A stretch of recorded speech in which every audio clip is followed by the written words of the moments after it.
बच्चों, अब हम पतंग कविता के शेष भाग को समझने का प्रयास करते हैं। जन्म से ही वे लाते हैं अपने साथ कपास, अर्थात बच्चों के कपास से संबंध जन्म से ही बने हुए हैं। कहने का तात्पर्य यह है कि बच्चे जब जन्म लेते हैं तो जो उनकी नाड़ी बांधी जाती है वह भी कच्चे धागे से बांधे जाते हैं जो कपास से ही बनता है। दूसरी तरफ देखें तो बच्चों को जो मधुपर्क या दूध पिलाया जाता है वह भी कपास से ही पिलाया जाता है। तो इस प्रकार से कपास का संबंध बच्चों के जन्म से ही है। पृथ्वी घूमती हुई आती है उनके बेचैन पैरों के पास, अर्थात बच्चों की सक्रियता को देखते हुए कवि यह कहना चाहता है कि बच्चे इतने फुर्तीले होते हैं, इतने तेज गति से चलते हैं कि मानो पृथ्वी की गति से भी तेज उनकी गति हो, और जहां भी वो पैर रखते हो वहां मानो पृथ्वी अपने आप को बिछा देती हो।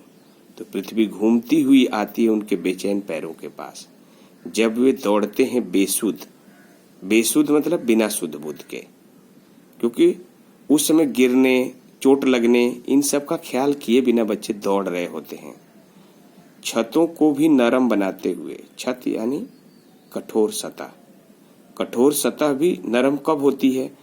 जब हमें केवल खेलने का भान हो, अन्य चीजों का भान न हो, तो ऐसा हो सकता है।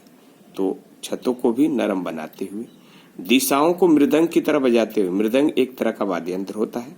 मृदंग यानी बच्चे जब छतों पर पतंग उड़ा रहे होते हैं तो उनके पैरों की पदचाप ध्वनि ऐसी लग रही है मानो मृदंग बज रहा हो। जब वे पेंग भरते हुए चले आते हैं, पेंग भरना मतलब झूला झूलते समय जो पैर मारते हैं, पतंग उड़ाते समय भी पेंग भरना पड़ता है, यानी बार बार अपनी रस्सी को खींचते हैं और किसी के पतंग को काटने का प्रयास करते हैं या अपनी पतंग को ऊंचा उठाने का प्रयास करते हैं। तो पेंग भरते हुए चले आते हैं डाल की तरह लचीले बेग से। अक्सर डाल की तरह लचीले बेग से मतलब बच्चों का जो शरीर है वो कोमल होता है, उनकी हड्डियां लचीली होती हैं, खोखली और पोली होती हैं, इसलिए उनमें टूटने का कोई डर नहीं होता। उनकी फ्लेक्सिबिलिटी, उनका लचीलापन ही उनको इतना कोमल और मुलायम बनाए रखता है, जिससे वे हर तरह के कार्य तेज गति से कर लेते हैं। आगे देखते हैं। छतों के खतरनाक किनारों तक।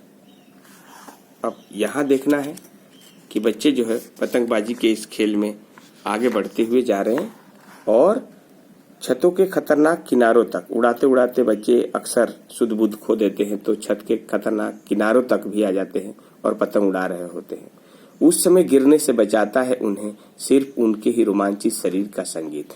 उनके शरीर में एक संगीत सा चल रहा होता है, एक अजब सा रोमांच चल रहा होता है, जिससे ऐसा लगता है कि उन्हें इस समय और किसी चीज की सुध नहीं है।